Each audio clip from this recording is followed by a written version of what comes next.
This is Lenny Wennerstrom, Common Sense Health Expert. Welcome to the Wild and Free Healthy You podcast. Without your health, there isn't much joy in life, so here we talk about all facets of health, including lots of unconventional strategies, tools, and solutions from a holistic point of view.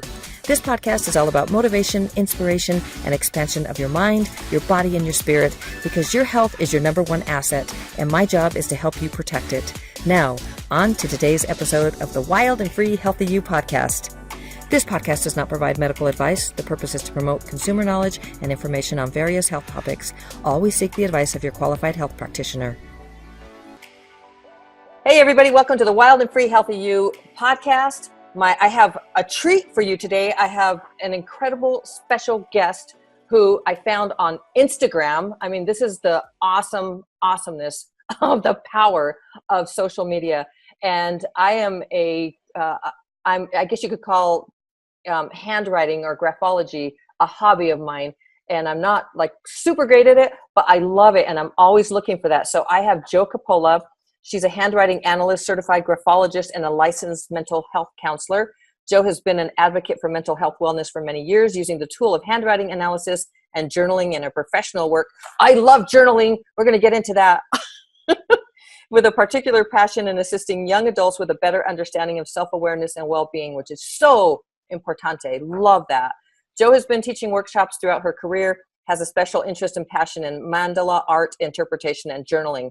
Now, you probably know that I don't know anything about mandala art because I'm probably mispronouncing it. How do you say it? Mandala. Yeah, mandala. What is mandala? Mandalas have been around forever, religiously and culturally. So it's a circle. You know what? Yes. I have heard that. Of course. Yeah. It's very ancient and almost very tribal. So as we get closer to helping people with in the mental health field, we're getting closer to helping people get out of the I need medication and I want to work on more from my hand, my heart, my mind. Art has become. God, that's amazing. I love that. But we're seeing that there's a new thing. It's not new, but it's coming out more in the mental health field, the creative arts therapies. Because so many people, the whole idea about talk therapy, and I've been a therapist for many, many years, there are so many people, we're seeing a trend where males now are having more therapy, needing more therapy practice so they can, they can undo some of the wounding that their parents had, and they, wounds are generational and everybody has them.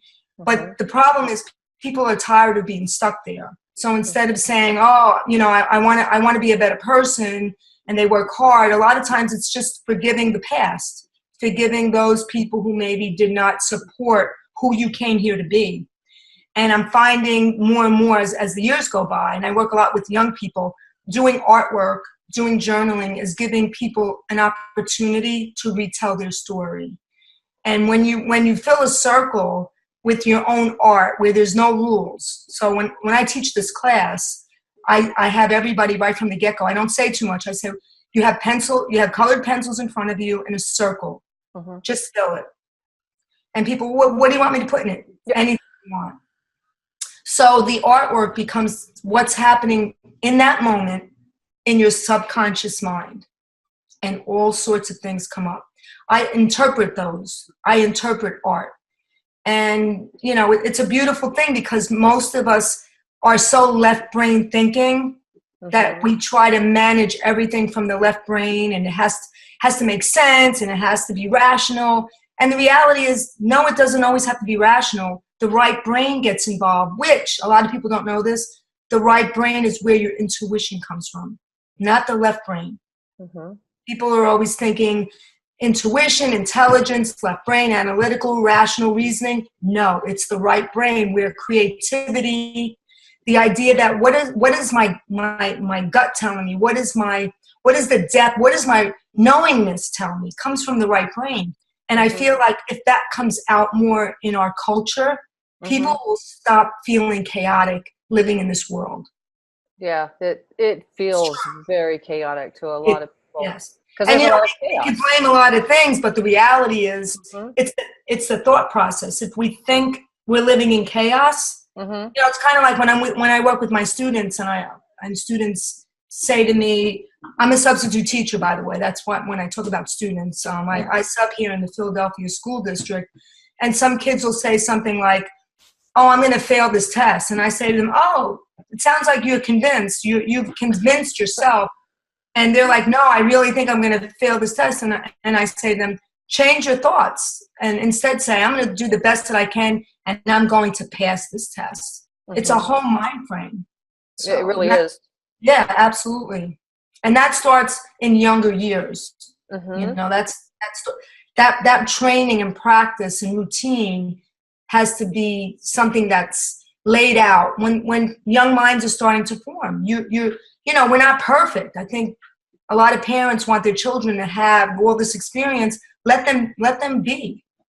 Mm-hmm. And that's where art is so wonderful and amazing, because it sets the stage for right brain. How did you get into graphology? Were you licensed health professional first, mental health? Yes, I was working in New Jersey in the beginning of my career at a substance abuse outpatient clinic in Paterson, New Jersey. And I have to preface this by saying my late uncle kind of invited me to take a course at Felician College in Lodi, New Jersey on handwriting analysis. And I was, you know, I already had a psychology background, which you need. So I was curious and I said, sure. And, you know, halfway through that first introductory course, I thought, whoa, this is up my alley, because I'm a very big Carl Jung fanatic. I adore him. I love the work that he's done with mandalas. He just, you know, it's kind of like I feel like in a past life, I was probably a student or something, because I just feel just so drawn to his teaching and his books, and, you know, the depth of the subconscious, the collective consciousness, the collective unconsciousness. You know, a lot of that terminology that I learned about in school and have since learned, it's like music to my ears. It's like if I was a musician, I'm part of that orchestra, you know. Wow. So, but that was the beginning, and that was in 1986 when I began my coursework for handwriting analysis. How fun is that? So you are explain a little bit about what graphology is for the audience, and if we get into like visuals, then that's going to be okay too, because what I'll do is ask them to just go to the YouTube and watch the video if they're watching the podcast. Right. But what is graphology, so that people get a real good understanding, because this journaling, will get into that, and like how key it is for like mental health and emotional health and intellectual health. So real quick, handwriting analysis and graphology are kind of basically more or less the same. Internationally, they call it more graphology. It's not popular in our country. It's more popular in, you know, Europe and Germans and French and Italian. You know, the Europeans, they acknowledge it. You know, for instance, in Israel, there are places where before you can have an apartment, they have to see your writing. You know, and people use it for employment selection, which is, imagine the fascinating, having a company in the city have a couple job postings and 200 people apply. Yes. Well, a handwriting analyst or graphologist will pretty much weed out all the people who will not fit that job description. Exactly. So if I were the one hired, I would say, what don't you want? You know, in addition to the job posting. You know, so they might say, well, we want somebody who's not going to be a loudmouth. You get rid of all the loudmouths. You know, or somebody who's more subdued. We can totally do that. So there's a lot of, you know, people don't realize in the moment when you write, that is where the energy and spirit of the person. So in other words, if I saw your handwriting sample last year, it is not going to reflect you in this moment. It's exactly what's happening neurologically. And it's the link between the hand and the brain. So I always tell people, if you couldn't write anymore, God forbid you had an accident or whatever, and you used your mouth or your foot, with practice, your writing would be the same, because it's really brain writing. The hand is just the instrument. I find handwriting analysis fascinating for that Yes. very reason. And I love just everything that it reveals about a person, And then some. and then some that they don't even know. And it's like, there's not, I mean, yes, there are some very negative traits, but there's not really good and bad. It's just like what the person is. I mean, you can tell if there's an evil person, but or kind of, from what I understand. Well, we don't really use the word evil. We would say that neurologically speaking, or the woundage that they have been through, the traumas. Mm-hmm. We and I'm saying we generally, that people who do this kind of work, even when I see, for instance, when I meet a young person who is very deceptive, like the whole sample, there's deception, they're evasive, they're not going to be honest, they're not honest to themselves. When I speak to them, I always phrase it in the most positive frame, basically saying to them, with all your goodness and with all the desire of your heart to be part of society, there are certain reasons why you have a hard time sometimes accepting. Like, I use that kind of language. So they know I'm not putting them down or judging them. But what I'm saying is, you have an opportunity here with all the great positive traits that you have to change your thinking about how you view yourself and the world in which you live in. So the language, I think over all the years, my ability to really, and it helps being a therapist because I have that down too. Like when I meet somebody one-on-one, and I do a lot of FaceTime handwriting analysis, so I can see anybody anywhere, which is nice because then there's the flavor of they can be comfortable with me talking to them. I always can see in their expression on their faces, she knows me. This is so weird.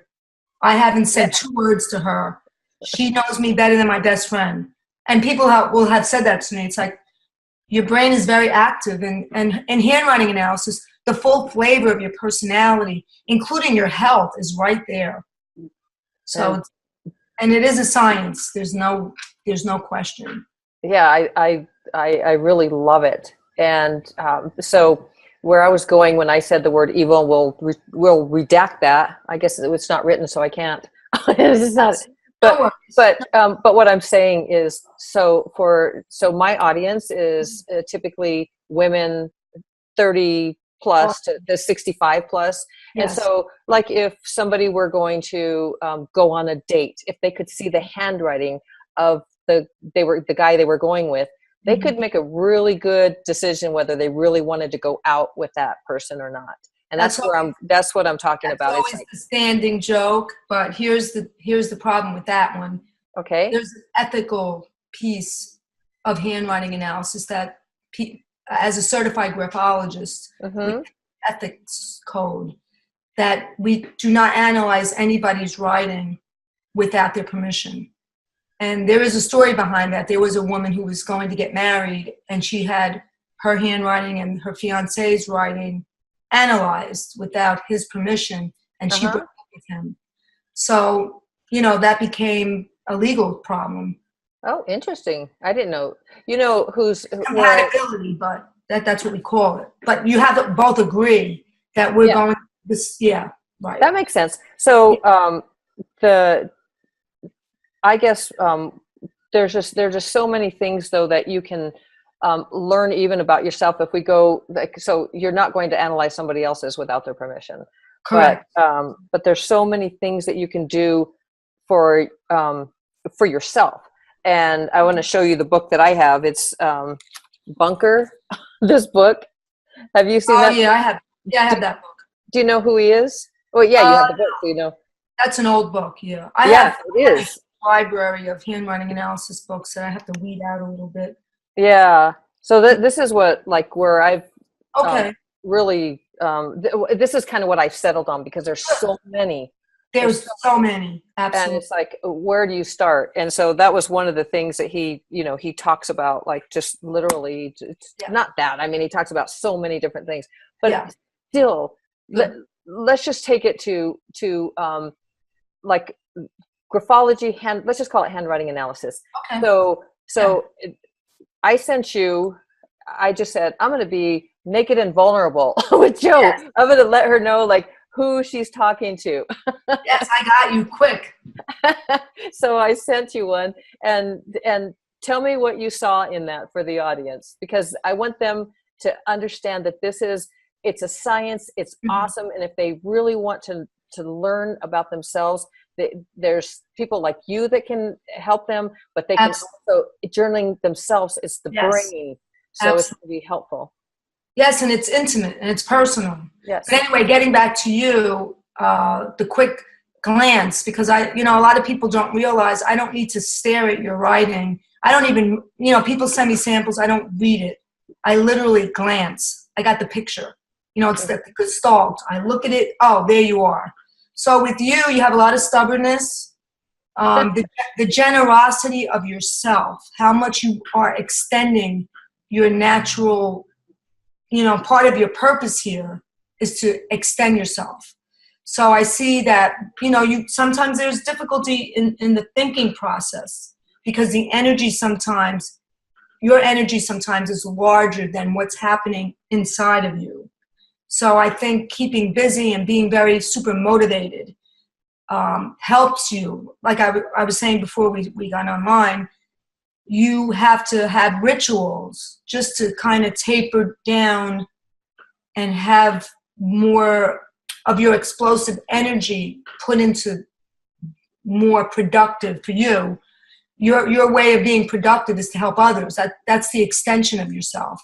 And I feel like as you get, I don't know your whole history, but I would imagine as you get older, your energy is getting larger. Like that was so obvious in that short sample.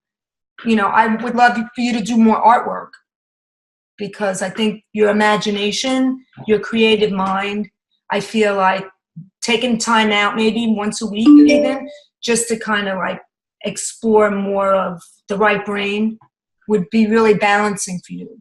Because you work on your piece. That's very obvious to me when I saw your sentence. And your signature, you work on your piece, which is a big deal. Well, that's exciting. So, so traits. Did you see other traits that?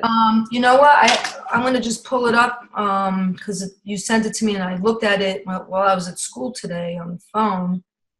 Let's see. I want people to understand like I hear that, and I letters, stroke. The you're not going to be able to see you can, but the actual what do you call it? The pressure. Well, right. Usually, handwriting analysts, when they're doing a real sample, we like to have the writing in our hands, because right. Pressure says something about your energy, your personal energy, nobody else's energy. And I'm sorry, I'm a little distracted. I'm just trying to pull this up. Oh, well, I'll just keep talking while you look for that. Okay. I have an iPhone, so I'm just trying to go down and scroll where you sent me the email with you. There it is. Okay, I got it. Okay.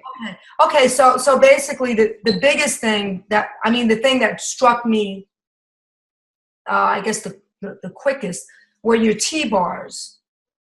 In the word interviewing, the length of your T-bar is very thick and long. So your T-bars really talk a lot about goals and how much energy are in your goals. So because yours is so full and long, and in your name, you have a hook in your name that goes all the way up. If you're looking at the little sample you sent me, you can see that energy that goes up is your goals for the future. Anything to the right always talks about the future. So for you, it goes up, and it's just kind of like my motivation has a lot to do with what's ahead of me. So I have your goals, and you have energy for that. There's motivation, there's determination. Your eye dots are where they're supposed to be. So people whose eye dots are pretty much on where they're supposed to be, we're paying attention, we're visual. You're a little impatient, but you always bring it back. And we all have a little bit of that. It's just the impatience. Just there's so many things you're interested in. That's basically where that is. But I think you have a really wonderful sense of your own self that's another thing where your capital letters are nice and large. And I think communication-wise, I feel like that's one of the things. If I could point out something to be helpful to you, I think having more people, more like-minded people in your circle where you can collaborate ideas and share information would be awesome for you. So, I would love that. I love that. And that's what and that's in your A's and your O's. The more open they are, instead of being really closed, the more you're getting your opportunity to express yourself. So handwriting is basically, if we were symbolic, which we are, the lower zone really talks about the lower zone letters, like the Y's and the J's and the G's and the F's. They go below the baseline. If the sample were on lines, the line that it sits on would be the baseline. Anything below that is the lower zone of the writing. And that really talks about the physical, talks about roots, talks about how materialistic you are. You know, it's the physical rooted energy that we have, you know, just like trees. So it'd be like the roots of a tree. So if your G does not come back to the baseline and it just kind of sits on the bottom, you know, you're not really finishing projects, you know, and that's just one little thing. Just like the upper zone, like I always look at the letter L, it goes above the baseline. That's really your imagination. How much thinking are you? How much energy is in your thinking? You know, does your L look like a line, or is it wide? Does it have energy in it? That shows how much, in that moment, how much energy you're thinking. You're talking about the loop, correct? Yes, the loop. I'm sorry. Yes, the loop. Right. You know, and a lot of people ask the question, oh, some of my writing is in printing, some of my writing is in writing. And that's not right or wrong. It's just the energy of your mind. Because think about it, all writing is communication, whether it's to yourself or to somebody else. You're taking notes, you're trying to figure something out. It's all, in a sense, it's information that you're communicating either with your brain's way of processing. Well, actually, it's all your brain's processing. You know, whether you're writing a letter. I mean, the other thing I would love to see come back, and I'm an advocate for this, is people writing love letters again, mailing them. Yeah. You know, I mean, I have no offense to the card companies, but, you know, I always laugh at people. And I send cards. I'm not saying I don't. But if you really want to express yourself to somebody, you could spend 30 minutes looking for a card in the store. Sit down and craft a letter, because people keep that. You know, eventually you throw the card in the recycling bin. But a letter? And there goes the communication. There goes the energy. Right. And, you know, I often tell people, the other thing I want to do in my lifetime, I hope I have an opportunity to do this, I would love for people to kind of like find their grandmother, great-grandmother's love letters to their great-grandfather and find me and show me some of these letters. You want to know what your great-great-grandmother was like? Let me tell you all about her. I have her right. How cool is that? That's beyond cool. Because great-grandma, I didn't get to meet her. Well, let me tell you all about great-great-grandma, because here it is. Wow. And they wrote letters. I know. That's how my mother and father knew it. My father lived in Naples, and he and my mother wrote to each other for 2 years. And I have some of those cards, some of the cards that they sent each other, and it was like, wow, these were my parents at 20 years old, and my father, I think, was 25 when they started writing, or 24 even. They were young. But the energy and just the excitement and getting to know each other and the questions and the answers. You know, my mother's not with us anymore, and I just wish, you know, we didn't know she was going to leave us so early. I just wish I would have said to her, give me the whole stack, because I want it in my possession. I don't know what happened to it, but I have some of it. And it's just remarkable that's why people save them, because what they're really saving is the essence of the person who sent the letter, the card, and the other part is what they said. You know, people don't you save an email, that's nice. It's in your computer, okay. There's nothing better than just feeling. Back in the day, women would put a little perfume on their letter. Like there were all these, the heart, I want you to feel me. Like it's feeling. With the media now, the social age, it's different.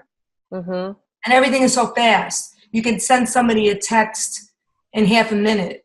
Like, write a letter and so much more will come out.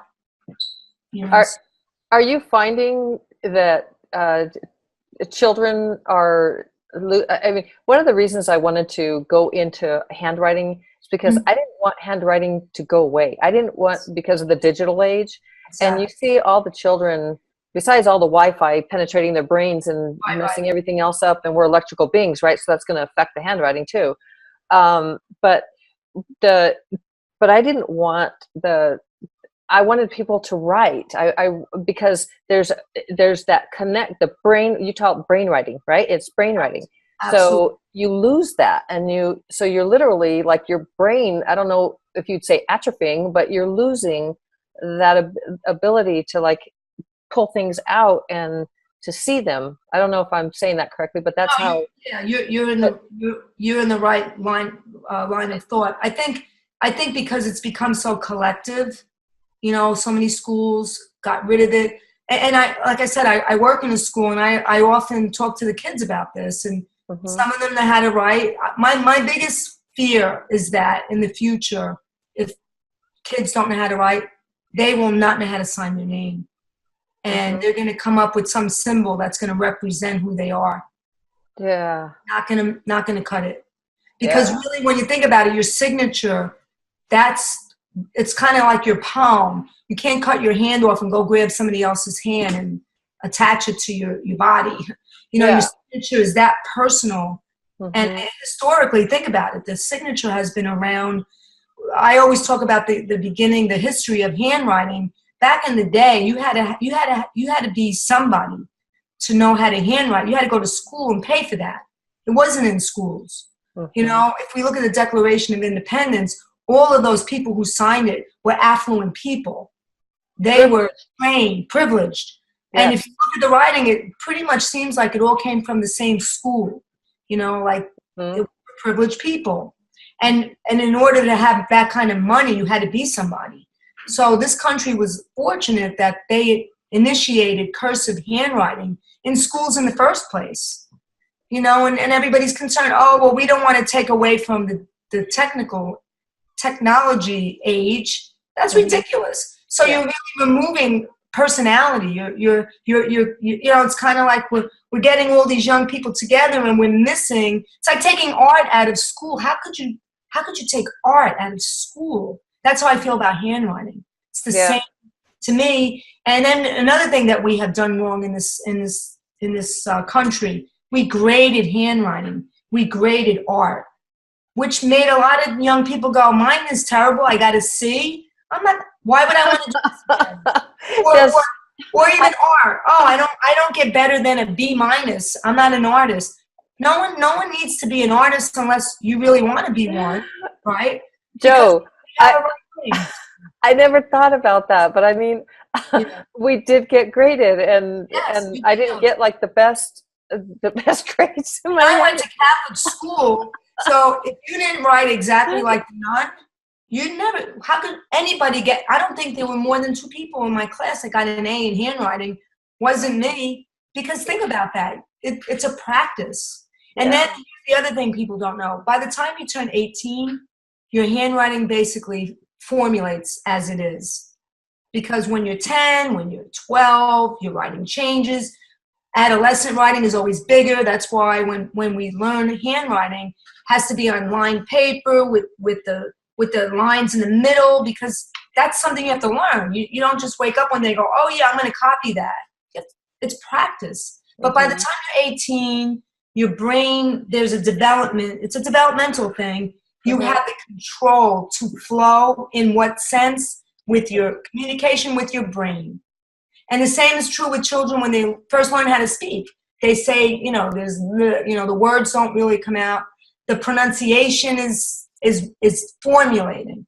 Same exact thing applies to handwriting. So that's why in second grade, that's a really, first, second grade is a great age to introduce handwriting. So if there are young women who are listening to this, who have young children, make sure that you're teaching them the basics if they're not learning it, and always have them do artwork. That is, the stimulus for the right brain is so important. I want to add something to that because I'm an advocate for mental health. Children that do more artwork are children that have much more calm personality. Can you repeat that? They have more calm personalities. Oh, that are practicing art and that are doing art. That's part of their life. You know, like for instance, a lot of kids, you know, I talk to kids, a lot of them, they go home, they do their homework, they're on the video games. Yes. And, you know, I understand all that because it's addicting. And I tell the students, I'm like, those companies want you to be addicted, just like the cigarette companies, when they were realized that people were getting addicted, you know, started doing things like, let's put some menthol in there, let's make it interesting. It's the same, it's the marketing scheme. Oh, yeah. Yeah. But it doesn't really make children, especially, you know, when I speak to my students, they always ask me, how's sleeping going for you after you finish your video games? And they just look at me like, what do you mean? I'm like, you know what I mean. Because their brains are super, you know, to all that light and all that activity, their brains are awake, they're energized. Yeah. Artwork is so much better, or journaling, because I know we want to talk about that. Yeah. Yeah, I really like the people that I work with. I really like them to journal. It's and I love what you just talked about with the children. I apologize for Ivy. Here's Ivy Benica. No worries. This is the second interview that she's done this, and it's not any fun. Just wanted to say hi to me. Hi, Davey. No, there's somebody at the door. So Ivy. So it's becomes painful. Anyway, yeah. So you're helping children, and what you've just the gift you've just given to my audience is amazing, because so many of them have young children, or even children that are having issues. I mean, if you think about, it's not just there's so many things that are problems, like all the chemicals in the foods, the fluoride in the water, which is dumbing people down. There's so many things that people need to be watchful of and for. And so these are like, that's one thing that when you talked about the privilege of writing, and I love that about the history of graphology or handwriting analysis, or just handwriting, that it was a privilege that you to be able to write was like something that you pay for. And now it's like, poof, I don't need to write, I'm going to type. And so we're going backwards. Say, nobody does it anymore. And, you know, newsflash, yes, they do. Yes, we do. Yes, we do. Yes, we do. So, yeah. And is it a matter of money, budget? You know, like we could really think about all sorts of nonsense, but the reality is second, third grade teachers, you know, 2 hours a week. Hello. You know, like that's important. And it's also important for reading, because it makes for better readers, because it's a discipline. It's the young brains that have to be disciplined for so many things. It's the young brain's opportunity to learn the best way for themselves personally to get information. So let's talk about now journaling and how that helps people when they're when they're going through. I mean, daily journaling is just, to me, just a very important piece, or critical is the wrong word, but critical is the right word. Yeah, but it sounds so like critical, but it kind of is. But critical in the sense of wellness. Yeah, in the sense of wellness for your mental health, your emotional health, and even your intelligent health, because you get to see. Here's how I think of journaling, and you tell me as the expert. But you get to not only what you said. You saw a picture of your handwriting. You can literally tell when I write and I'm upset or something. Absolutely. You can see. You can see that in that, and you can like back off, and or you could you could see patterns of how you've progressed. Absolutely. you get, like, if you're stressed, you've got all kinds of stuff, you get it out of the head and onto the paper. And you feel, it's almost like deep breathing. It's cathartic, and you get to see, you literally create your own, you have something tangible in front of you now of who you are, and what, just basically who you are, your essence, what you were talking about, which I love that word.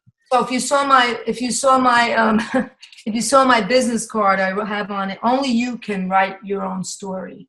Yeah, I love that. Journaling is all about your own story. Mm-hmm. So journaling, really, the bottom line with journaling, and I always, when I talk to anybody that I analyze, I always pretty much incorporate my passion to share with them. When you have your own intimacy with yourself, anything that happens in life, you know yourself. You know, it's kind of like everybody thinks, oh, what is intimacy? Oh, my boyfriend, my girlfriend, my wife, my husband, my best friend. Yeah, that's all nice. Mm-hmm. And it is nice. I mean, all that's wonderful stuff. But Right. if you don't have your own intimacy, you're really left hanging.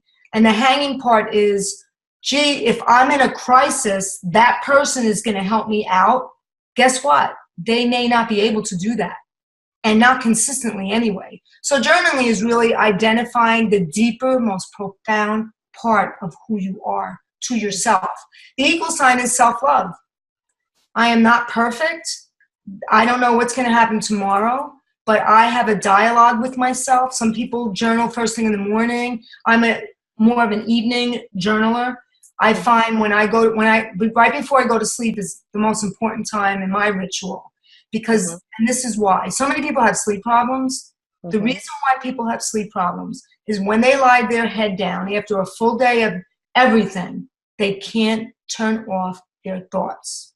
It's so true. Right before you go to sleep, I always tell people 20 minutes. If you write down all the things that are on your mind in that moment, your brain is having an opportunity to put those thoughts in a place where communicating with yourself.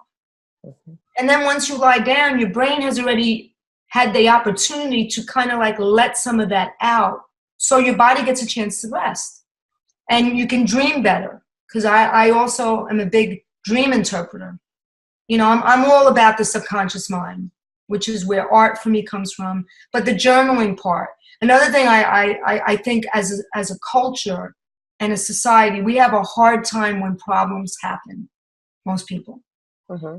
And I think of grief, because that's, people are going to die. I mean, it's not like, well, don't worry, hon, nobody's ever going to die on you. Yes, because we're going to die too.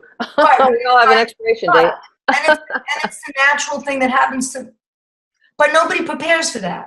Not children, not teenagers, nobody talks about it. And I'm okay with all that. We shouldn't sit around the table and say, let's talk about grandma because she's going to die. Right. But anyway, so when somebody does die, uh-huh. You go to the service, you have the whatever, the meal, the repast, and you come home, then what? So I'm actually right now have developed a journal line. And my journal line consists of different journals for different populations. One of them has to do with grief. So you'll give somebody a journal that's kind of my creation.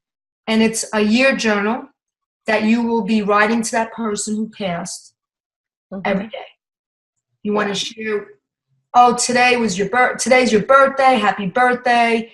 So after that year's over, you had processed a lot of emotion. Mm-hmm. You know, some days today I woke up and I went to the park and I saw a tree that we both loved and I just broke down and fell apart. And you're writing about that. Mm-hmm. That journal will be kept for years. And when great grandchildren or whoever comes, oh, I never knew grandpa, I never knew grandma. You know what? I wrote to grandma, grandpa for a whole year. Here's the book, read it. So you can get a chance to know that person. Today's your birthday, and in your honor, we did this, we planted a tree, we had your favorite dessert, et cetera, et cetera, et cetera. Yeah. And it's ritual. Yes, I actually did that for a friend. When her husband died, gave her a journal, and it made the whole, she told me months later that it just that she said, I don't know what I would have done without Yes, the journal, because I absolutely. suggested that she write, Good. You're love right. letters to him, and That's perfect too. just talk to him, not love letter, but just, I said, write a love letter, talk to Express him, your love, which is what express your love.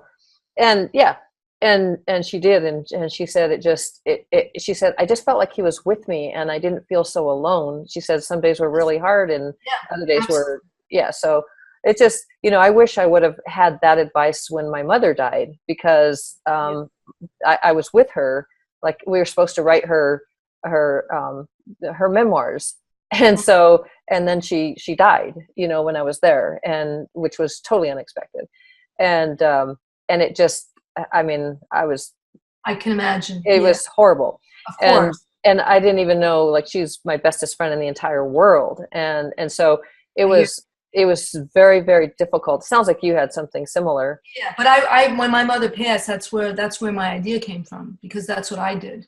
Oh, and great. I wish I would have known that for myself, but I was just like, it was kind of the favorite part of my day. I was, raising my 3 kids, and I would kind of like that special time of night after everybody was sleeping, just to, or during the day, whatever was going on, just to kind of like get into my journal, and just like, it brought me a lot of peace. And I knew, the other thing I really knew in my own heart, she was reading what I was writing.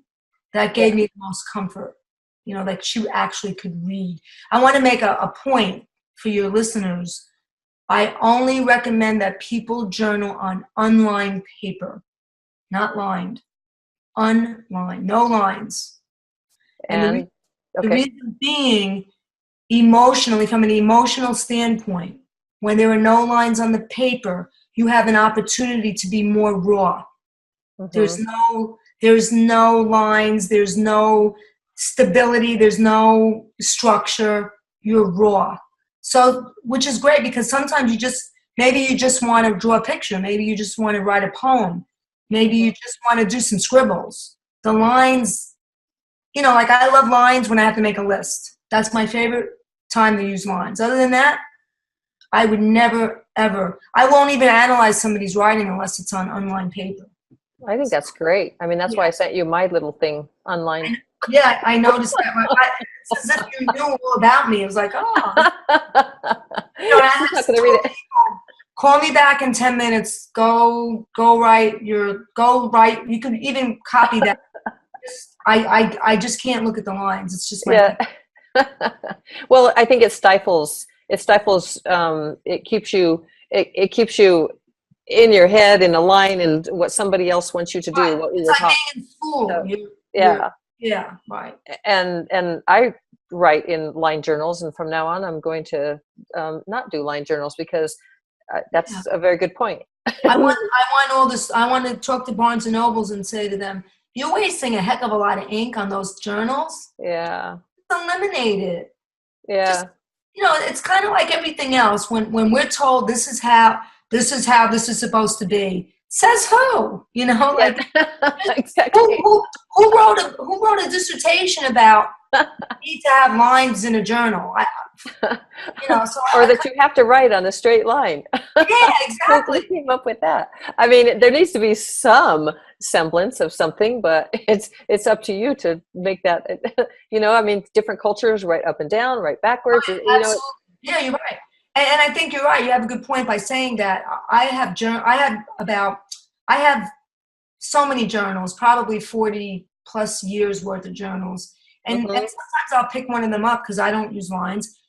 I'm writing backwards, upside down. It's kind of like you were saying before, where you are in the moment is the paper. This is the space. It's kind of like when you give somebody a blank canvas to paint or draw on. That's the canvas. That's your writing is the naked page. You're putting yourself onto that page. Why should there be structure? It's kind of like kids that go to school and have to wear uniforms. There's something really great about that, because that's a structure. You're going to school, you're going to be following protocol, and when we don't have the uniforms, kids have a really hard and difficult time conforming, because I'm in my own skin, I'm in my own clothing. this is falling out. My hair is this way. I mean, I went to Catholic school, and my mother, who had 7 children, loved the fact that we just had to iron, well, she had to iron our blouses and put on the uniform with the tie and the little beanie if we were going to go to church. And it just kind of like, there was a routine about that, you know? Yeah. So, Yeah, it makes it easier, I would imagine. Then you don't have to figure out what you're going to wear every single day, although I love that part. So, because I did not go to Catholic school. Yeah. Well, that's has its ups and downs like everything else. There's always yeah. I mean, it's finding the balance, I think. Yeah, sometimes I think there's too much structure in our world, and then other times, but yeah, you need to find a balance because you definitely need structure. I mean, I know I need structure in order to get things done. So as much as I buck against it, that's probably are those the tented tees that you saw? That's stubborn. The stubborn, yeah. That's kind of like resolution. If I put my mind to something, and if the T-bar on the tent is wrong, that just solidifies the deal. Like, well, no, you are. And of course, the wider the tent is, the more that resolute energy is. I better look at how wide my tent was. It was kind of good. I would give it I would say it was up there. I don't know which one that was. Which was tented. How do you like my word who? This is who is interviewing you. It was in the interviewing word, the tented T. So one of the things that, and I'm going to put this on, I don't know if I could put this on the show notes. I'll put it on my website. I'll put my sample on there so people can see what we're talking about. Awesome. So the word who, I have I cut off the H. I don't even know. And it is a closed O. I have a lot of closed. Yes. And, so that's communication. Like I was telling you before. Yeah. I really worked. Go ahead.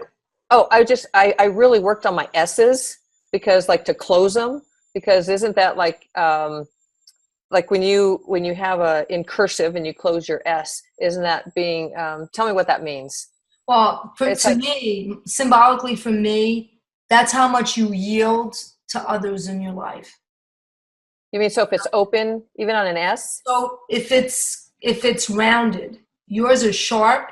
So that kind of means you don't allow people to sway you. You know, it's kind of like I'm kind of more in charge of my own decisions, and I'm not wishy-washy. You know, yieldedness means, well, I want to do this, but maybe I shouldn't because maybe somebody won't like it, or I might not be the right. Like, there's no energy behind it. That's an energy letter, the S. And one of the things that I don't know if you ever knew Dorothy Peterson. Does that name ring a bell or no? Dorothy Peterson? No. Anyway, she's who I studied with. She's probably 85 or 6 now. She told me that when you have sharp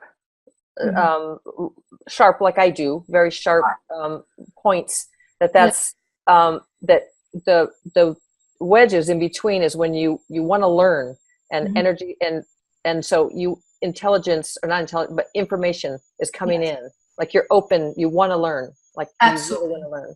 Well, you have analytical writing. Any angularity in writing is really a matter of how you view things. Like my writing is more methodical. So rounded. Right. So for me, I can't learn and grasp things quickly. I have to be visual. In order for me to own any information, I can't be rushed. I'm not jumping ahead. Your personality is more, you have a lot of extroversion in you, but you also have a lot of introversion in you. And the introversion part is where you come back to yourself. So as much as you need people, you need yourself. Because if you're a true extrovert, your energy runs on people. Information you give, you get, it's always, and then when you have introversion in you, it's that coming back and replenishing. So I think for you, things have to make sense. I think I look at your writing and I say to myself, there has been so much growth but you're still a student and you're still enjoying the growth process. Mm-hmm. And the generosity, if you look at the full disclosure, the way you make your E in disclosure, that's an extension of your energy. So you're talking about the endings, the tail, or what would you call that? That it goes up. The end zone, the ending stroke. The ending stroke. So you wrote the word disclosure, and by making the E so long, the ending stroke, what you're saying is you're really open to being able to reach people. Like you really are. You whatever with this work that you're doing, 100% of you is in this. It's not like, well, this is fun to do right now. This is in this present time. You are really. This is purposeful for you, as it is for other people. Because as you help people, they are helping you. It's kind of like I look at this and I think of the rhythm of it, the optimism of it. It's just the extent you receive as you give. So I think you right now, what you're doing right now is beautiful because it comes from your heart, and everything you brought with you up until now. You're like recycling it just to help. It's extension. Let me give you my hand if you need my hand. And the ending, and so the ending stroke, so it shows generosity, right? Yes. And does that comes from the mother, correct? Does that from the mother side or no? How does that work? No, I think the mother and father in handwriting is always the capital I. Oh, tell me. Whatever kind of relationship. So the capital I, there's the loop part. And I didn't write one. Yes. The loop part, like the letter L, the loop, that's mother. And then the other part that goes to the left, father part. So how people do that really talks about the relationship you had with your mother and father. Wow, that's really interesting. So if you don't do that, you just put a line, like a stick. Yeah. Shows that you don't take on that influence. You're very independent without relying on mother-father influence. I have analyzed 80-year-old women, and they still have their mother and father influences to that. Wow. And it's subconscious again. Yeah, this is the beauty of handwriting analysis, and this is why I'm so in love with it, and why I feel like it is just. I know that it is just such an important part of who we are and our essence. And I love that word because that's really, I keep saying that, but that's because it is. Yes. But it's who we are.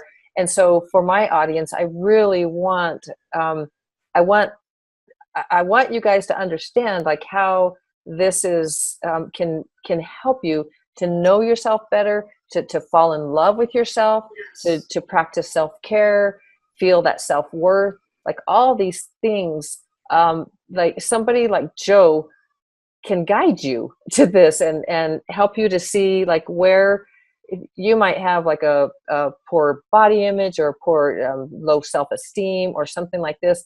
And some things it's kind of like, this is how I see it, Joe. What's that thing with the 4 windows and you can't see yourself, but others can see you? It's in psychology.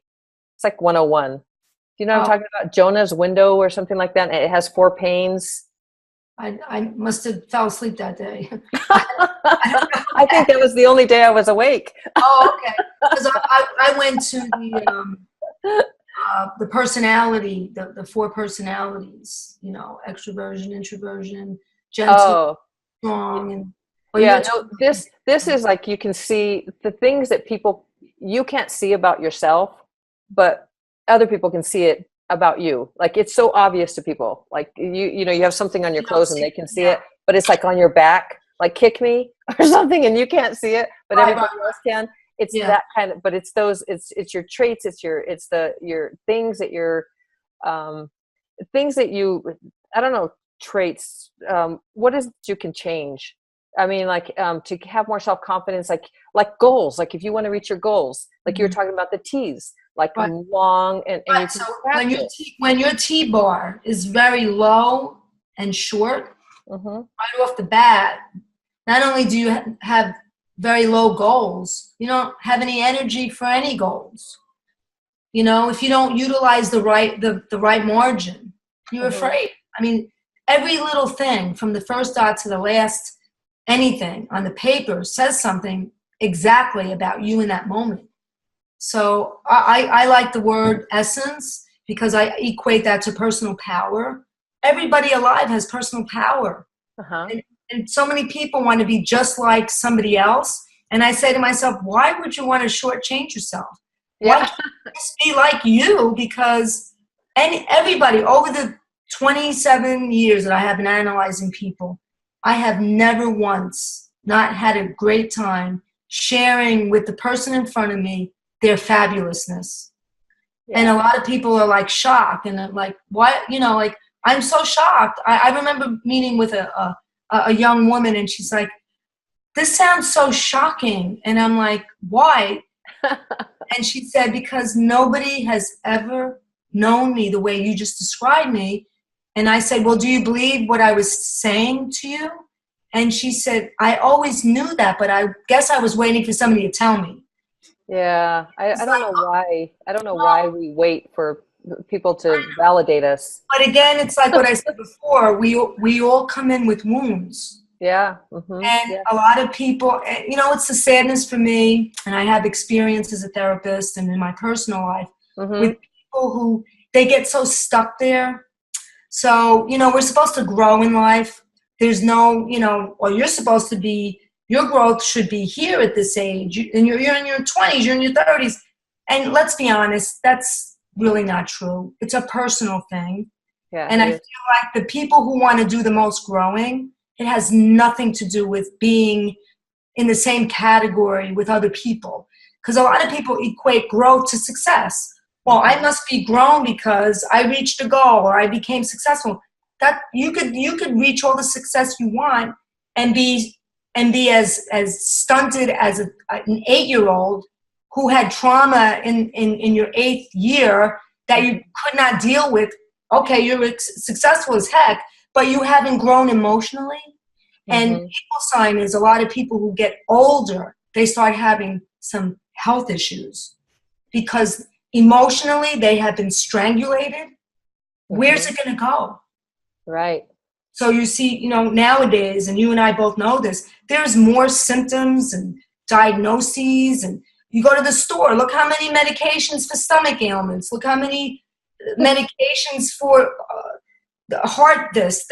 I can't even go in those stores. It makes me sick to my stomach. There's nothing holistic because nobody has the time to say, if you start writing and exploring some of these things with yourself, it's going to help. You know, I have to say, it's kind of like physical exercise. You don't get to a point where these are the things I want to change about my body, and you work really hard and you get to your goal and you're like, oh, got it, I'm there, and then you stop doing everything. What do you expect is going to happen? You know, so the same thing is true about ourselves in wellness. We spend so much time talking about mental illness. Let's talk about mental wellness. I love that. And that's where I'm passionate. That's why the journaling and the artwork, bring it back. Let people, you know, I don't even own a television set. I love that. Because you know what? Number one, it's noise. And number two, why would I want that in my conscious mind? Yeah, and it does. I mean, even if the volume is off, that energy is pulsing. It is hitting your mind. I mean, I have a computer, and if I want to watch a documentary, or if I want to watch This Is Us because it makes me cry and I love it, that's fine.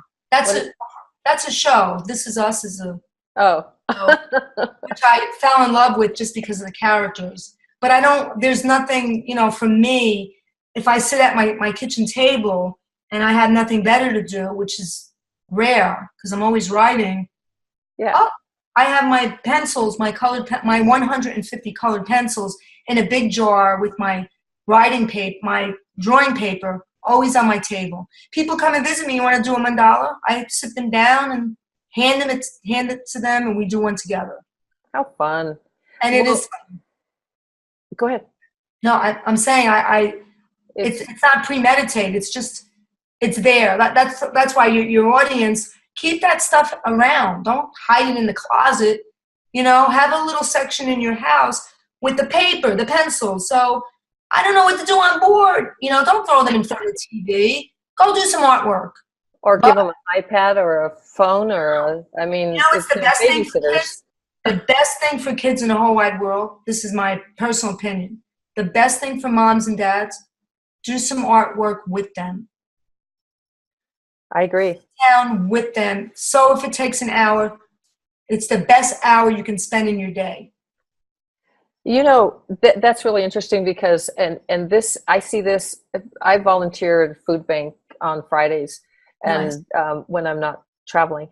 And the kids, the first thing they do is they reach for the pen and want to start writing. I mean, it's innate.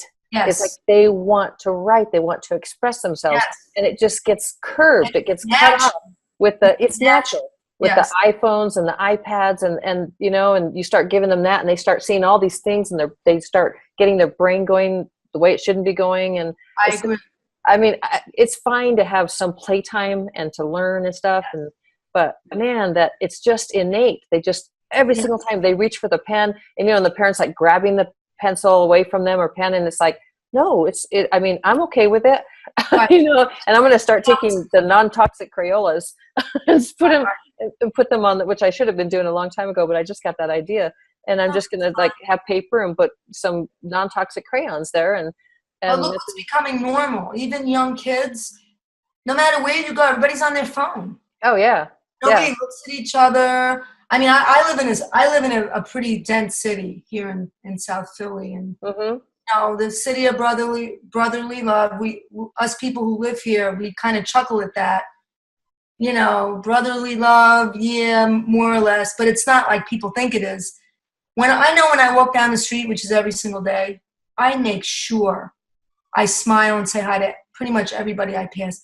And the joy in their face that somebody is acknowledging that they're alive. And of course, I also bless them because I believe in that. Yeah. Like sometimes I wonder, why am I in the city? I tend to really be a tree lover. I don't have a lot of that here, but I know it's purposeful. Yeah. And we all of us crave human connection. But if we don't have it with ourselves, we chase, and it's tiring, and it leaves us in the same place. I just want intimacy, So that I want to say that one more time. That the best experience with journaling is to be so intimate with yourself. Again, that if anything happens, anything comes up, you have an opportunity to start talking with yourself about what is happening. And like you were saying, when something happens, your writing is always going to get smaller. When you're in crisis, yeah, right. When you're happy, your writing is going to be bigger. It's just emotion. It's energy. When you're in a crisis, and it's just like when you're in a crisis, there's this, you restrict. Get into the fetal position. Right, but that's what happens to your writing. How could that not be the brain? What would you tell people who, because I come up, this happens all the time, they say, but I'm afraid somebody's going to read my journal. What is your response to that? How do you help people get past that? My response is find a place in your room. I'm sure most people have a room. Just find a place, maybe under the bed, under the mattress. So you put it in a backpack or something personal. You put it in there when no one's watching you do it. I have a lot of young girls that say, "Oh, I don't want my father or my mother to pick it up." It's like just kind of like they're not are they with you 24 hours around the clock? Yeah. You just kind of find a place that it's going to be there. But that's another form of, I don't know if I want to do this, I'm scared. Because I'm exposing my feelings and my emotions. That's scary for people. It is scary. And that's why a lot of people don't go to therapy. They're afraid. I have to tell people my thoughts. Yeah. You have to tell somebody, so might as well be yourself first. Yeah. Or you strangle yourself. I mean, you just can't breathe, and you'll never reach your creative who you are. But sometimes going to therapy is the first place to start because, so many people go to a doctor and they have these 4 symptoms and right away medication. And I say, and I always say this because this is my field.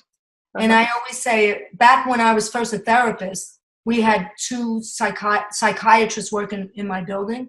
They would have sessions. This is in the early 80s. They would have sessions with the clients, 45-minute sessions. Now it's what, 10 minutes? And a pill. Symptoms, diagnosis, medication. Yeah. Right. Yeah.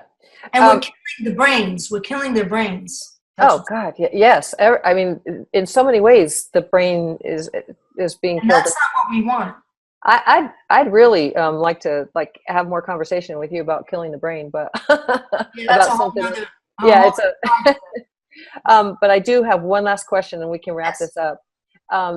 The health and your body, and when you're writing, what is it like? What are some of the signs? Like if you have, you're having maybe some heart issues, or you're having kidney issues, or like what would somebody look for in their writing that would tell them that maybe obviously they need to find a professional like you to confirm, but just to see like what is it that might give them an idea of what's going on with their bodies health wise, and what, like a part like breast or things like that.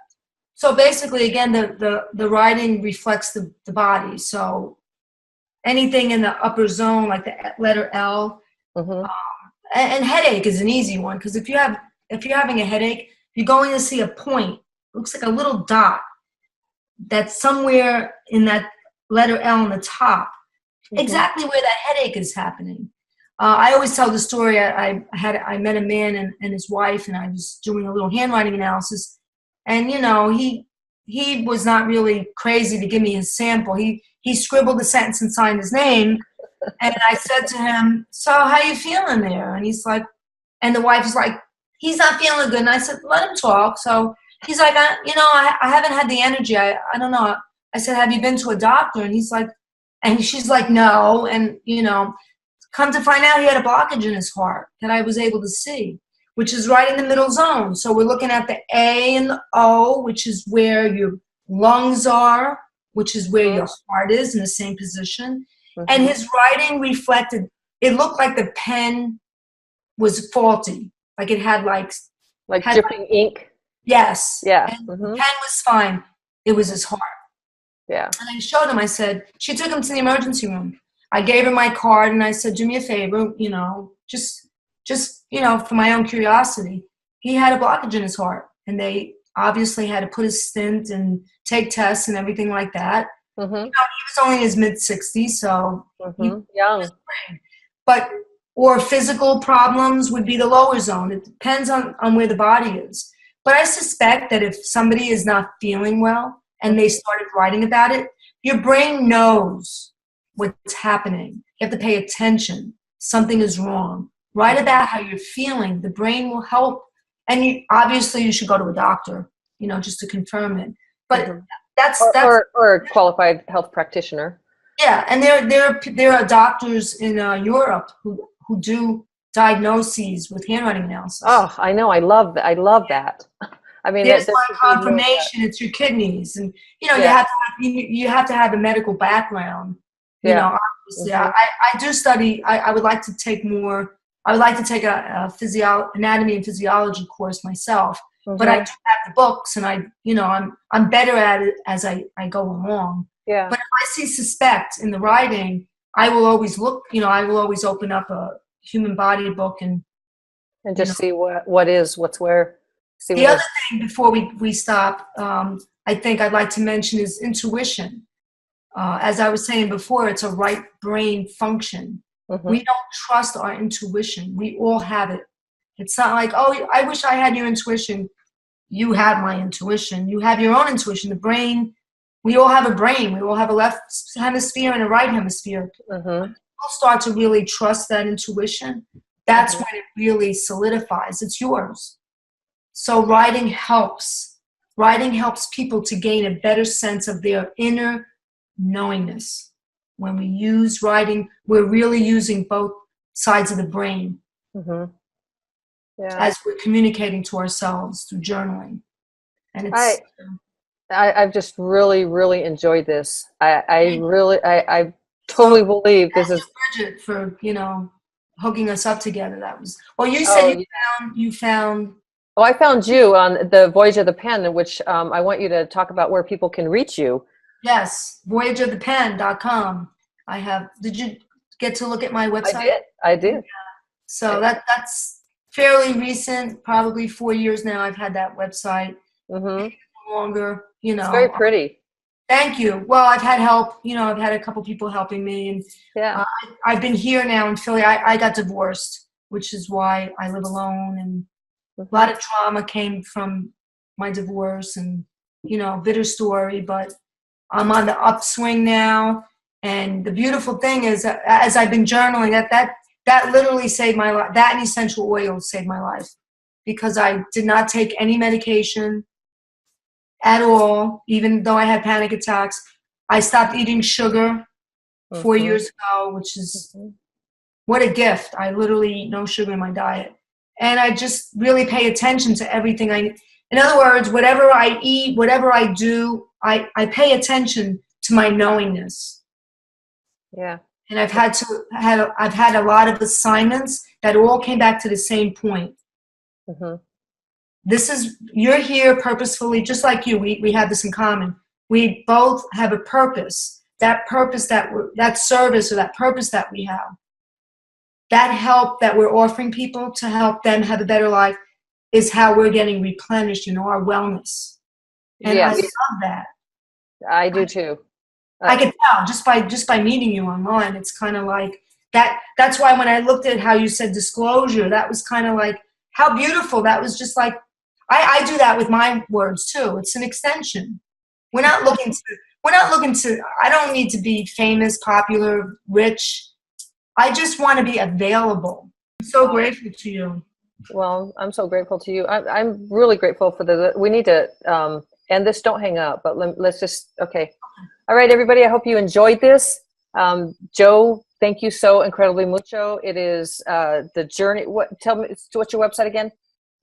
It's just Voyage of the Pen. Oh, voyageofthepen.com. So that's how you can reach Joe. She's incredible, as you can tell. And I really hope that you will reach out to Joe. I really hope that you will, if you want to talk with her, then obviously she's going to be there for you. Did you have an email? Is it Joe at? It's voyageofthepen@gmail. Okay, voyageofthepen@gmail.com. So that's one thing. Okay. Perfect. And yes. Thank you, Lenny, so much for the invitation. It was a pleasure. Yeah, it's been a real pleasure. You've taught our audience a whole lot. So thanks again. Love you, girlie. Love you too. Bye, everybody. Thanks for listening to the Wild and Free Healthy You podcast. I hope you learned something new. I appreciate you so incredibly mucho. Make sure you always take care of you first, because your health is your number one asset. I'm here to help you protect it. To listen to more episodes, check out lennymotivates.com and follow me on Instagram @lennymotivates. Don't forget to share this podcast with family and friends. Remember to always be your biggest fan and your biggest cheerleader, because no one can love you more than you can. Take care of you. Ciao.